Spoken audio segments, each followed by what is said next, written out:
Hey everyone, welcome back to my completionist playthrough of the Baldur's Gate Saga with SCS, and this episode is going to be a little different, a little unusual, and not very serious, because it's going to be focused on our visit that we're going to pay to Renal Bloodscalp. But more on that a little bit later. Let's first reorganize some stuff. We also have some items that Arcanis Gath dropped. Just some basic magically enchanted equipment. We also can rearrange some stuff there, and I think that's fine. Oh yeah, also we need to change the scripts of Jaheira and Kiranai back to normal. Right, and first we're going to do some really minor stuff, which is going to give us an opportunity to travel a couple of times between different areas, and finally perhaps provoke those SCS ambushes that I want to showcase. And there's one Rakshasa ambush, and then later on there's a fight with the Githyanki again.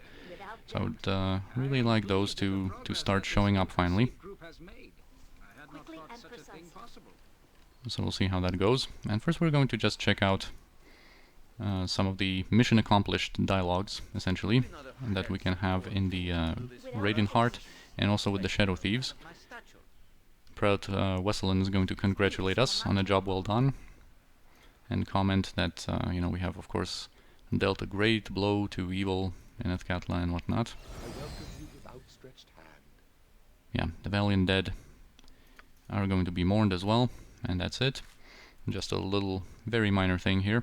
And we're going to be able to do the same with the Shadow Thieves, with both Aaron Linvale and Renal Bloodscalp, but that is not going to be the reason why we are going to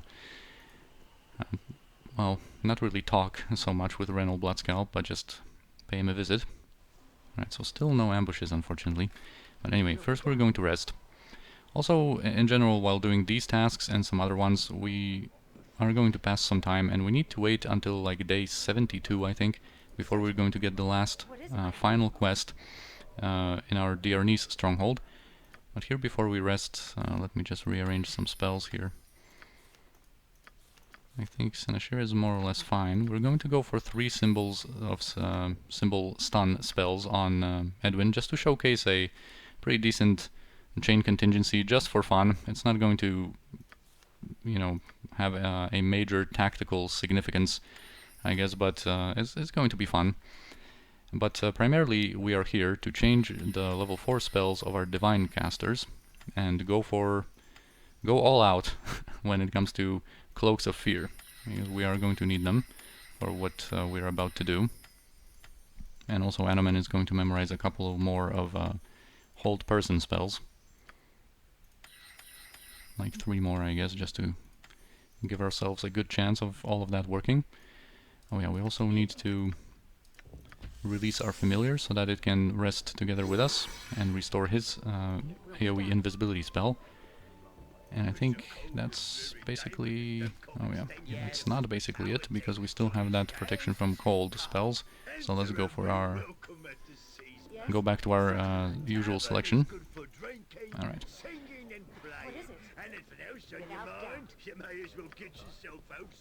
Oh yeah, also before I forget, we can already set up a new sequencer for Senashira with the ever useful triple remove magic. Alright, first we're going to go and talk with Aaron Linvale and give him the good news that Bodhi has been destroyed. This will not take long. So just a little message here, and the Shadow Thieves of course can breathe a sigh of relief now.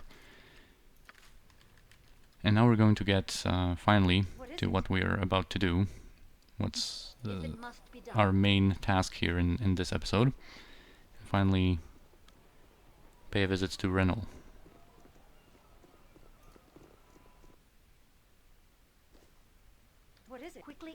And Renal is going to give us a similar message here, saying how the Shadow Thieves will not soon forget all of our valiant deeds and whatnot. But the reason why we are here is because our buddy Renal has a pair of boots of speed on him. And basically that situation kind of requires a little bit of an explanation here. Because basically how things usually work out is that you get 2 pairs of boots of speed in Shadows of Amn, one from the Planner Prison and the other one from the Spellhold Token Machine. And then when you progress into Throne of Baal, there are 3 more pairs of Boots of Speed available at the beginning of the expansion, so that's 5. But you can also get a leather armor called the Grandmaster Armor that does the same thing. It doubles your movement speed. And there's also that amulet of Cheetah Speed later on, but it only increases your movement speed a little. It doesn't double it. But anyway, in most playthroughs, that's how you get your whole party moving twice as fast. 5 people using the boots and 1 person wearing that Grandmaster armor. However, our candidate for that armor, Kiranai, in order to use it, would have to give up Jan Janssen's armor and its juicy 25% physical damage resistance, and we don't want that. So we are going to convince Renal here to give up his pair of Boots of Speed, because the thing about them is that he is wearing those, so you cannot pickpocket them, and of course Renal, is not going to be willing to trade with us or anything like that. So we are going to have to resort to some different methods. And also one more thing, why we waited for so long until now to do it, is because I wanted to conclude all of our dealings with the Shadow Thieves. Now we are not going to need them for anything else. We will not have to interact with them, or we're not going to have to cooperate with them. Now, if we wanted, we could even resort to just eradicating the whole guild. We would be able to just slaughter them all if we wanted. But that also brings me to another thing about this whole situation, is that we have, especially as a good character, we have no reason to kill the Shadow Thieves. They have more or less delivered on their promises. We've had some fruitful business with them. They were nice to us, and we don't have a reason to just engage in some murderous bloodbath here and kill them all. So we are going to do something different. And also one more thing is that in Chapter 6, like I mentioned, Arcanis Gath doesn't show up immediately and kill you instantly whenever you want to take action against Renal Bloodscalp. So this is going to matter in what we're going to do as well. But like I said before, there are some tricks where, if you wanted, especially if you didn't plan to ally yourselves with the Shadow Thieves, but rather go with Bodhi's proposition, you could, in Chapter 2, for example, the most important trick, I guess, is to feeble-mind Renal, and then you can quickly kill him, take the boots, and run out without suffering the consequence of, immediately dying. But anyway, since we allied with the Shadow Thieves, Renal is still present in Chapter 6, and now Arcanis Gath is not going to interrupt us. And basically what we're going to do here is we're going to do a little prank on Renal. We're going to give him a little scare. And yeah, that is going to also involve some items that we have not used yet, and some spells that we will use in some uncommon ways, I guess. Alright, so first off, oh yeah, we're also going to release our familiar again. First off, we're going to take our Staff of Command, and that staff allows us to use Domination, and it gives the target no save. So we are going to be able to use it on Renal and get him under our control, and you can see how fast he moves because of those Boots of Speed. Anyway, we're just going to want to have a little private talk with him here in this part of the room, without any Shadow Thieves overhearing us. I also want to move everybody out of their vision. Alright, now we should have a nice little private chat with Renal. And basically what we're going to do here is cast Doom on him, and this is going to make him hostile. Once this Doom is finished and he is hostile, we are going to be able to add Greater Malison, and that's all to reduce his saving throws. Doom is going to put a -2 penalty on him, Greater Malison is going to put another -4 penalty to his saving throws, and then we're going to also use Chant from Anomen, which is going to give him a further -1 penalty. So in total, his saving throws is going to be decreased by 7, and his save versus spell is 7 actually, and it's going to go down, or up, I guess, to 14. And that means that in a little bit, our Cloaks of Fear that we plan to use to spook him out a little bit are going to basically have a 70% chance of working, and that's as good as we can get here. Alright, now he's hostile. Now we can add Greater Malison, and now we can also cast Chant. So he, of course, has some potions of invisibility and whatnot. Alright, now, when we have our maximum chances to succeed, now we're going to start casting Cloaks of Fear. And if you remember from some previous situations, with Torgal, for example, or with those Wandering Horrors, whenever they use that kind of Cloak of Fear effect, there is a 25% chance, when it works, that the recipients, I guess, of that effect, the targets of them, actually have a 25% chance of dropping an item. And basically we are going to bank on that, just going to extreme lengths not to kill any of the Shadow Thieves here, but to basically get him to give up his boots anyway. So we're going to... Okay, he saved against Jaheira's Cloak of Fear. Alright, he is displaying some monstrous saves here. Alright, and we can monitor if, like, with the quick loot feature, whether he dropped something or not. And we are going to have to do it quite a few times. Alright, he dropped his armor. This is the armor that normally Mavar has. That kind of prohibits his spellcasting in the unmodded game. Alright, and there we go. Boom, you just got pranked. Got him. So now we gave him a little bit of a scare, to the point of him actually dropping his stuff. Now we can pick that up, and now we have our third pair of Boots of Speed. Very nice. Now we can have Jaheira, I guess, enjoy that. And yeah, here's the Shadow Armor. Just Armor Class 4, a little boost to hide in shadows. Nothing really special at this point in the game. Alright, we can rearrange our stuff to our usual composition. And now, for Renal's own good, just so he can like calm down after this intense prank and chill out, we are going to hold him so that he doesn't run anywhere. He can just take a little bit of time, alright, to like cool down after all that has happened. And since the other Shadow Thieves have no sense of humor and they can't take a joke, they are going to be hostile. So we are just going to make everyone invisible and just quietly go our way.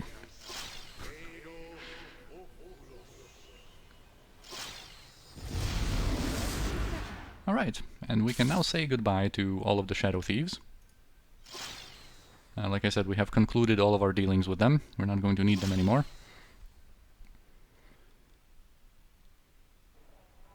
And yeah, fortunately the ones outside, they don't know what happened, and they are not going to be hostile. And now we are out of there, and we have 3 pairs of Boots of Speed now, which is really nice. And then at the beginning of Throne of Ball, like I said, we are going to be able to get 3 more of them, and Kirinai is going to be able to enjoy the benefits of her Jan Jansen's armor, and the resistances it gives us. And here I think I'm going to rest once again, just so that we have our normal selection here when it comes to level 4. And also, you know, to progress time even further, because we still need to... Well, we still have a couple of things to do that are going to progress the time anyway, but of course we want to...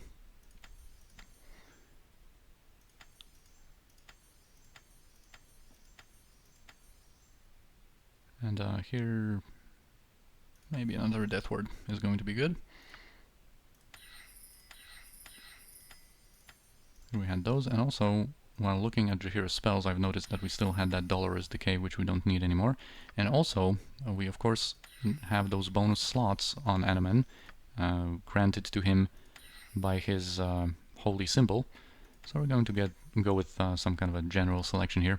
But anyway, I was about to say that you know, we still have some minor things to do that will advance the time, but you know, we still have some ways to go there. Until, if my calculations are correct, it should be day 72 where we get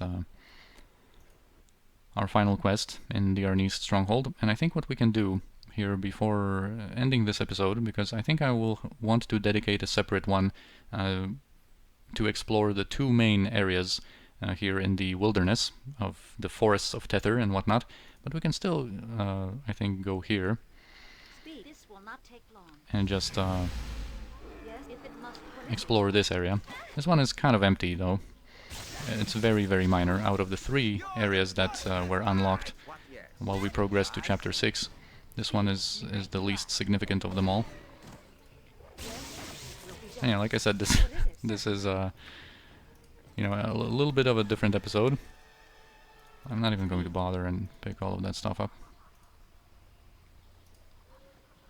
But yeah, now we have 3 speedy characters. We're getting somewhere now. Yes, direct me as you will. But yeah, very small area. There should be some Ankegs to fight here in a little bit. But unfortunately there's just not too many things of interest here. It will be done. Yes. What is it? Certainly. As I would have done. Speed without doubt. Unfortunately we didn't get any of these ambushes, which is probably going to force me to just kind of travel Quickly and between areas. Like you can travel over and over between the different districts of Athkatla, for example, and the Rakshasa at least can ambush you there. I think the Githyanki only appear in the outdoor areas, but they appear in a sequence, so that the Rakshasa ambush has to trigger first. And I think, you know what, I might include that in the episode too. I'm just going to cut out all of the traveling in between the different areas. We're just going to travel back to Athkatla and see if we're going to get that ambush or not. And if not, I am just going to cut this out, me traveling between the different districts until I have that Rakshasa ambush happening, so that at least we can, you know, enjoy that. Alright, it didn't happen, so most likely, you know, I'm going to cut this here and come back whenever we have that Rakshasa ambush going on. So, see you there. without hesitation. Alright, we're back. I'm still trying to get that ambush, but we get a conversation with Edwin, asking about the battle with Saravok, and how is it to have to kill your brother, I guess. It was wonderful. Just looking into one's brother's eyes when their life leaves their body is just a lovely experience.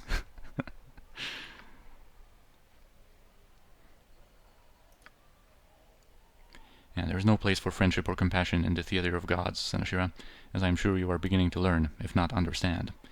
Of course, this plays more of an attitude that Edwin has, not the one that Senashira is going to have. But this is also a nice foreshadowing when it comes to what's going to happen in Throne of Baal. But anyway, now I'm going to go back to trying to get that ambush going. I'm not really sure why it's so rare. Such a small chance of it happening, but it is there, so I'm going to be back soon. Alright, and we're back. So, I've started to grow impatient by just doing 100 tries of traveling between the different districts of Athkatla, and started traveling around the map a little bit to progress the time further. And here we have the keep messenger from our dear niece keep. So apparently the Majordomo sent for us, as apparently Captain Cernic reported that Roenall forces are mobilizing, I guess, at the borders of our territory. And this is our final quest. We're going to have to get back to the keep and defend it from a Roenall invasion. So I guess we're going to do this at least. Let's actually see what day it is. Yeah, 71. So he showed up even earlier than I expected. If it must be done. And Senashira is fatigued, but it shouldn't really matter all that much. I'm just going to do some like light pre-buffs here. Because there is going to be a mage, but at this point in the game this fight is, you know, nothing to be concerned about really. So I'm just going to apply some very slight pre-buffs and that's going to be it. I think we might have Kernai. stay at range. Speak, it will be done. Your Grace, you return. Thank goodness that you have arrived here when you did. The forces of Lord Roenall are almost upon us. I did not truly believe that Lord Roenall would actually attack. Captain Cernick spotted their forces and has moved to engage, or at least to slow them. Our forces are fewer, and they are all newly recruited. We cannot hope to win. Oh, they will be on us in no time. Lord Roenall will take this keep by force. I've only received word from the front line about 2 hours ago. Captain Cernick says that the battle... I guess we got briefed. Trust you have no hostile intentions. Yeah, Lady Senashira, Lord Roenall and some of his forces have pushed through the lines. They're attacking the gate. You've got to come quickly. If their forces aren't stopped soon, they will overtake the walls and all will be lost. You must fight Lord Roenall. If he is killed, his army will dissolve around him. But you must do it before the walls fall. Come, my lady, to the gate. Yes?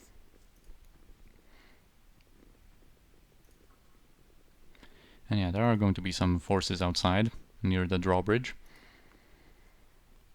There's going to be, a couple of soldiers, a mage, and Lord Roenall. And indeed, if we kill him, the battle is going to end. But I'm going to aim to kill everyone else first, just so that their defeat can be complete. Just so that we can truly slaughter them all. And here's some of our army. I'll heed no churlishness, peasant. Aha, there you are, my pathetic little peasant. Prepare to lose your precious keep, fool. Yeah, so there's a couple of archers, some soldiers, the mage, and Lord Roenall himself. What is it? You will fall by my hand. Well, apparently that mage does not want to become hostile for some reason. So let's incentivize him with like one thrown dagger. Alright, there he is. Yes? Because, of course, he needs to be hostile in order for his pre-buffs to kick in. And let's see what he's got here. Wow. Absolutely nothing when it comes to this stage of the game. What is it? So whenever he shows himself, Speak. Something up? we're going to be able to just bypass his mantle with Senashira's weapon. Also, this might be a good opportunity to actually do something else. We still have Karsamir, of course, and even though Kiranai is not really built to be that kind of character, although you can, of course, with your Kansai Thief, go that kind of route, the two-handed weapon with Grand Mastery and two-handed swords, for example, she still is going to be able to make use of that Karsamir, and on a successful swing, of course, Karsamir dispels, or casts a level 30 dispel magic on the target. What is it? Nature, I thought it was.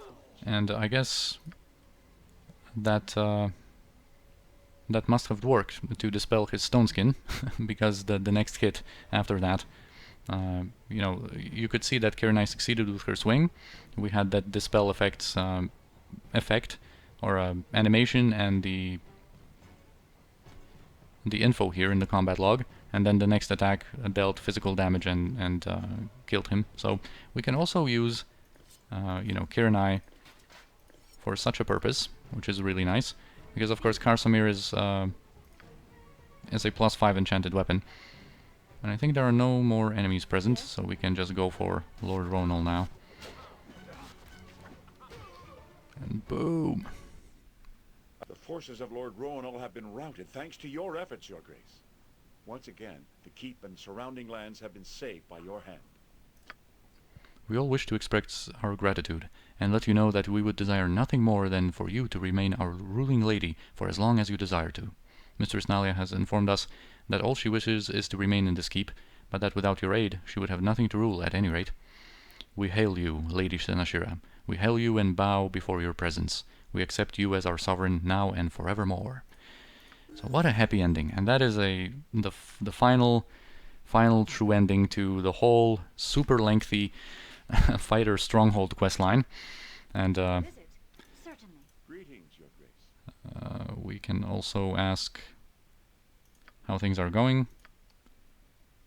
And yeah, that's the same message that we've had already, Speak. even earlier. And of course everyone is overjoyed. So let's collect our final taxes here in the keep, and then we'll never be back here again. Yes, without doubt. But yeah, that's definitely the lengthiest and kind of most involved questline from the strongholds. What is it? And now I think I'm going to go back to Athkatla and try to get that Rakshasa ambush after we loot the decimated forces of Lord Roenall. This will not take long.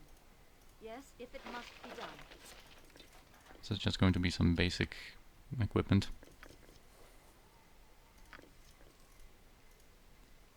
Not even sure if I should bother with all this stuff. Well, not with the arrows, I think, or at least the fire arrows. Item has been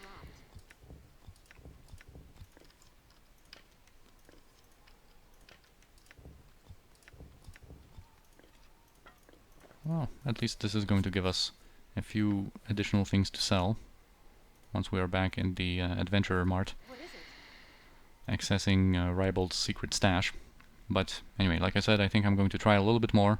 It's already day 72 now, and you know, this is... We don't really have another reason, I guess, to Speak. just advance the time other than... Well, we have no reason. We have no reason for it at all. So anyway, I think I'm going to try a little bit more to get that ambush going, and I'll see you soon. Alright, finally! Finally, these stupid Rakshasas. Oh my god, took me so long to get that going, but finally. And I wanted to showcase that because this is pretty nice that they reference the Flail of Ages, you know, being in the hands of a mortal. And this is, of course, you know, related to the description of Flail of Ages that we've talked about a long time ago, but just as a little reminder, the Flail of Ages radiates a strong magical presence, I guess strong magical aura, that the Rakshasa can sense, and they basically time and time again lose it, in quotations, on purpose, just so that it can find its way to a powerful mortal warrior with whom they can have a glorious battle. And that's why it was kept disassembled in Lord Diarne's keep. But anyway, finally we have that going. We're just going to activate some mirror images here on our party members, because these Rakshasas, you know, they have some damaging spells at their disposal, and of course they have their standard Rakshasa immunities. So we're not really going to use much in terms of spells against them. We just have to kind of overcome them with physical damage. And we are going to, seeing that they are going to have mirror images, we are going to try to detect illusion and dispel those off of them.